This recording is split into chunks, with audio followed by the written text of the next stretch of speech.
or the Pentagon released information which says U.S. intends to bomb 7 countries, nuclear, preemptive strike. In the old days that meant sneak attack. Preemptive strike is a sneak attack. And they named the 7 countries, North Korea, China, Russia. Now, if you do that, they're all going to be building atom bombs. Even if the U.S. intended to do that, to release that was stupid. So that's why a lot of people are building nuclear weapons. Not because they're bad. North Korea is building big armies, rocket ships, everything. So is China. Because we ran those headlines. How stupid can you be? Military people are not bright. Military people would be concerned with how do you bridge the difference between nations instead of declare war on them. So we will have a Pentagon in Washington of sociologists, social scientists, who are there to try to bridge the difference between nations. That's the problem. Not killing them, bombing their cities. That's not a solution. That only builds hatred for the future, if you understand what I'm saying. So I am really putting it this way. What will people be like in the future? First, they'll learn about the earth, and they will be brought up not to want to hurt the oceans or the forests or cut them down. So people say to me, will everybody be alike in the society you're talking about? In certain areas, yes. They won't hate anyone of a different color or different religion. They would not want to hurt anyone or kill anyone or rob anyone or hit them on the head and take their money. None of that.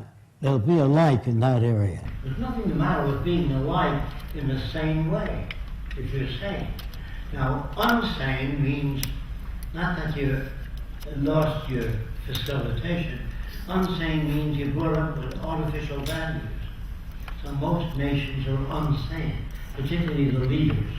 Because if you ask any leader in the British Empire, you say, how would you stop cars from hitting each other? I don't know. How would you prevent forest fires? I don't know. What do you do to prevent earthquake buildings from caving in? I don't know. Who the hell are they then? What are they doing there? They tell you in America, write your congressman.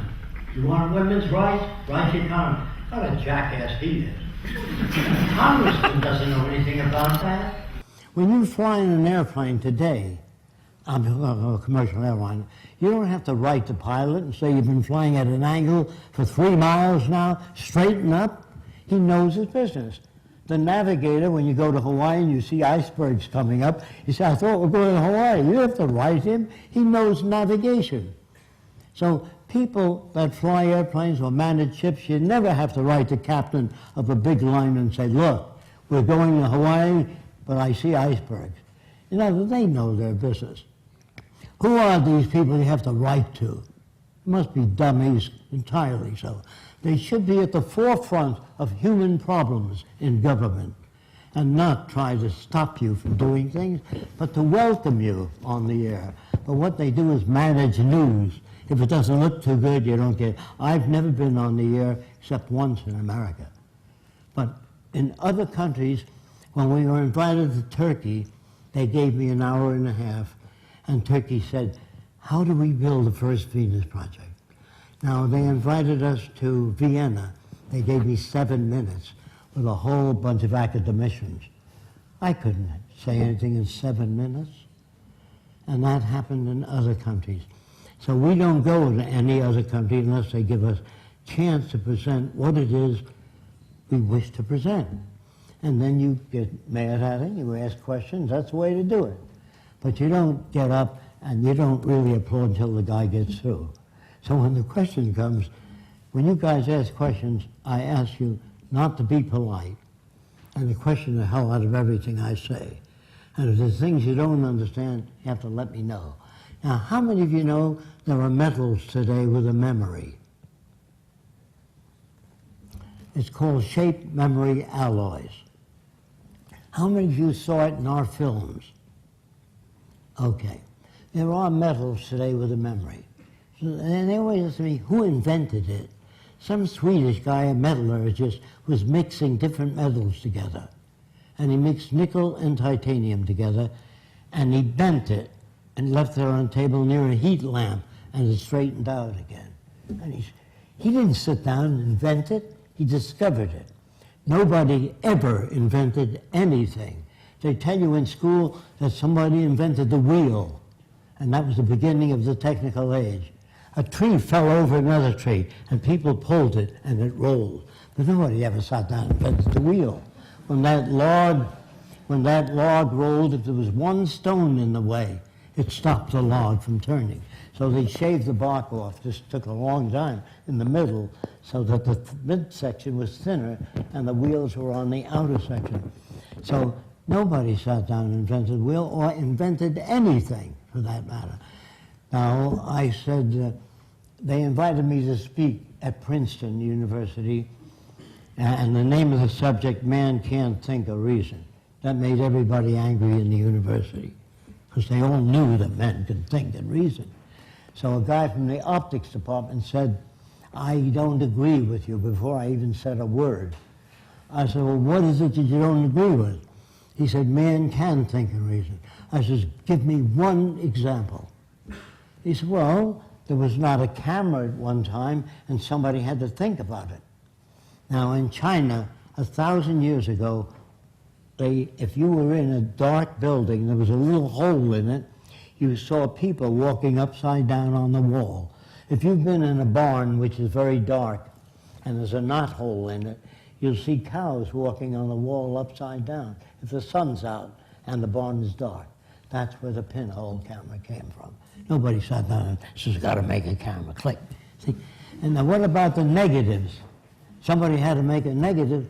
The American Indians used to take berry juice and squeeze it on mats they made for the floor of the wigwam. They'd squeeze blueberry juice, cherries, and so they get patterns.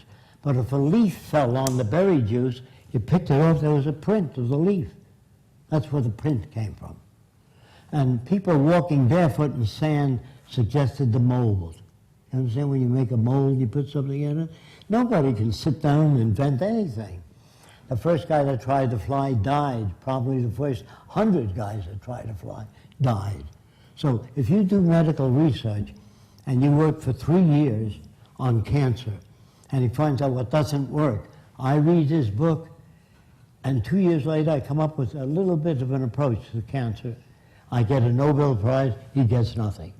There's thousands of people just as sincere that work on problems that don't come up with an answer. You should never give a Nobel Prize to one person. All these people are hardworking, trying to find the answers. So when you start giving out medals or jobs in a beauty contest, the girl gets an award. Did she make her face out of soft material, molded in extreme beauty? Then you give her some kind of medal. But if she's born that way, what the hell's that about? So the world you live in is as full of shit as a Christmas turkey. And you're not about to talk to people and turn them around. You have to demonstrate it.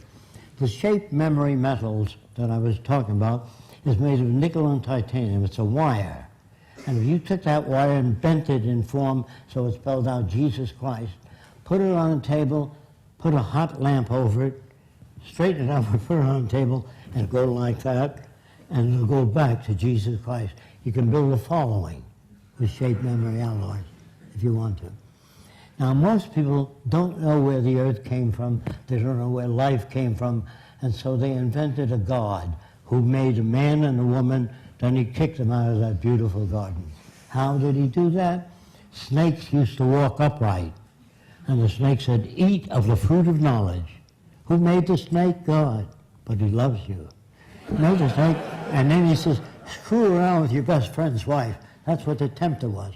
So the snake was so bad that God got angry at what he created. And so from now on, you have to crawl on your belly. So that's another thing they have about horses. The reason a horse sleeps standing up, because some holy man once asked this horse to take him across the river. And the horse said, no, you have to sleep standing up. So you have all this stupidity. Galileo found seashells on the mountaintop. He took it to the Catholic Church, and he said, maybe the mountain was once under the water and was pushed up. And the church said, no, the devil put that stuff there to confuse you. Now, anybody that believes in God, you must think that the kind of God man makes is more like themselves. The guy that gets angry, creates flood, disease, that isn't God. And if you don't follow the Bible according to God's teachings or your religion, you burn eternally. That sounds more like a psychopath, not God. So, if you believe in, I asked Einstein once, do you believe in God? And he said, which one? I said, well, he knew that the Jewish God says, if a man takes your son's eye out, you take his son's eye out. An eye for an eye and a tooth for a tooth. The Christian God says, when a man strikes you, turn the other cheek. That's what he means by which one. All these gods are jerks that man makes. They're more like themselves. They get angry, create floods, disease, all kinds of things. And you say, why did the bubonic plague kill half of the earth's population? And the church would